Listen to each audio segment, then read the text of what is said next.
साथ नजर आते हैं। बिल्कुल, और ये लगातार हम इस बात को देख रहे हैं कि prime minister Narendra Modi ground zero पर जाकर के मुलाकात कर रहे हैं। इससे पहले भी अगर आप रिकॉल करें कि गुजरात में जब ट्रैजिक इंसिडेंट हुआ था, फायर इंसिडेंट हुआ था, तब भी prime minister Narendra Modi ground zero पर जाते हैं, वहां पर लोगों से मुलाकात करते हैं। इससे पहले जब उड़ीसा, वेस्ट बंगाल के अंदर साइक्लोन हिट किया था, इस तरह के जब डिजास्टर्स आए थे, तो वहां भी prime minister Narendra Modi ground zero पर जाते हैं और वहां पर पूरी सिचुएशन को समझते हैं। जो लोग इम्पैक्ट हुए हैं उन फैमिली से, उन लोगों से बातचीत करते हैं। तो ये प्राइम मिनिस्टर नरेंद्र मोदी का एक वर्किंग स्टाइल है कि वो यहाँ दिल्ली में बैठ करके प्रेजेंटेशंस ही नहीं देखते हैं या फिर ब्रीफ नहीं लेते हैं, लेकिन जो ब्रीफ उनको मिला है उसको ग्राउंड लेवल पर जाकर के उसको देखते हैं, समझते हैं। और जाहिर सी बात है जो एक सेंसिटिव सिचुएशन इस समय पर हम लोग देख रहे हैं अपने सामने, जो ट्रैजिक इंसिडेंट जो हुआ है, वहां पर जो अल्टीमेट जो एक जिसको इम्पैक्ट होता है, जो एक आम आदमी होता है, आम जन होता है, उनसे डायरेक्टली इंटरेक्ट कर रहे हैं। और ये बहुत बड़ी बात होती है जब देश की टॉप लीडरशिप जब ग्राउंड जीरो पर आपके साथ में खड़ी होती है, चाहे जो तमाम स्टेक होल्डर्स हो जो कि रेस्क्यू रिलीफ ऑपरेशन में इस समय पर मौजूद हैं, उनको तो एक सपोर्ट, एक मोरल बूस्टर तो मिलता ही है कि वो वहां पर आए हैं और एक तरह से देश की टॉप लीडरशिप के सामने आप देखेंगे कि वो रेस्क्यू रिलीफ ऑपरेशन को अंजाम दे रहे, तो उनका तो मोरल बूस्ट होता ही होता है। लेकिन जो लोगों ने अपने परिजनों को खो दिया या जिनके परिजन घायल हो गए हैं, उन लोग को काफी संबल प्रदान होता है, बहुत सपोर्ट मिलता है। एक इमोशनल सपोर्ट बहुत मायने रखती है ऐसे समय में, क्योंकि हम जानते हैं कि ये वो समय होता है जिन लोगों ने अपने करीबियों को खो दिया इस इंसिडेंट के अंदर। वहां पर अगर देश की टॉप लीडरशिप आपसे आके मिल रही है, आपसे बातचीत कर रही है, कि इमोशनल सपोर्ट आपको देने की कोशिश कर रही है, तो ये एक बड़ी बात होती है, बड़ा जेस्चर होता है। फाइनेंशियल ठीक है अरुण, आपको रोकना चाहूंगा। अब बता दें अपने दर्शकों को कि बालासोर के अस्पताल में रेल दुर्घटना में घायल हुए लोगों से प्रधानमंत्री मोदी ने मुलाकात की, जिसकी तस्वीरें आपके सामने हैं, और उनका हालचाल जाना। वहीं घायलों से मुलाकात के बाद प्रधानमंत्री मोदी ने क्या कुछ कहा, आइए देखते हैं। कल शाम को एक भयंकर हादसा हुआ। असह्य वेदना मैं अनुभव कर रहा हूं और अनेक राज्यों के नागरिक इस यात्रा में कुछ न कुछ उन्होंने गंवाया है।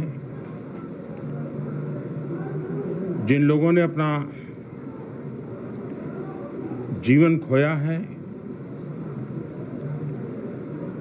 ये बहुत बड़ा दर्दनाक और वेदना से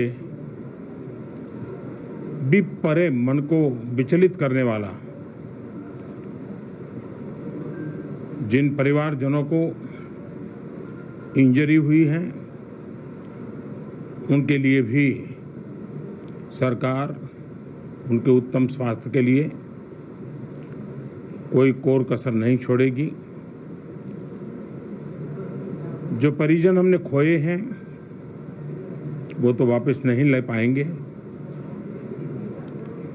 लेकिन सरकार उनके दुख में, परिजनों के दुख में उनके साथ है।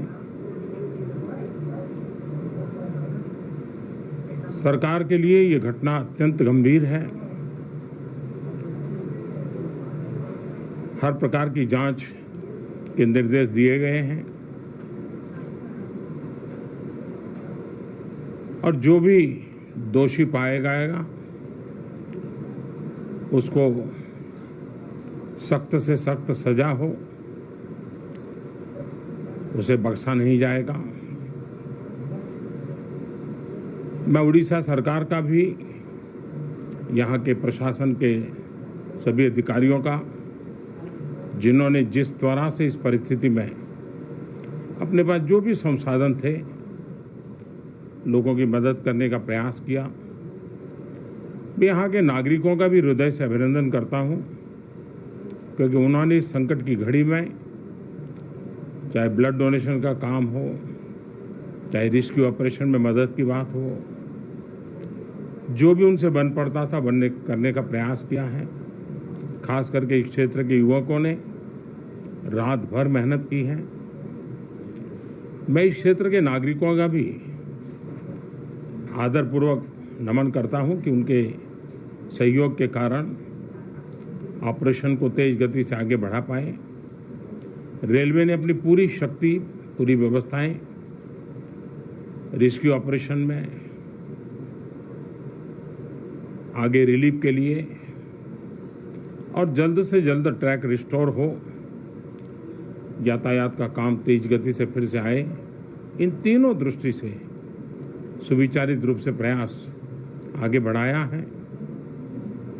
लेकिन एक दुख की घड़ी में मैं आज स्थान पर जाकर के सारी चीजों को देख करके आया हूं।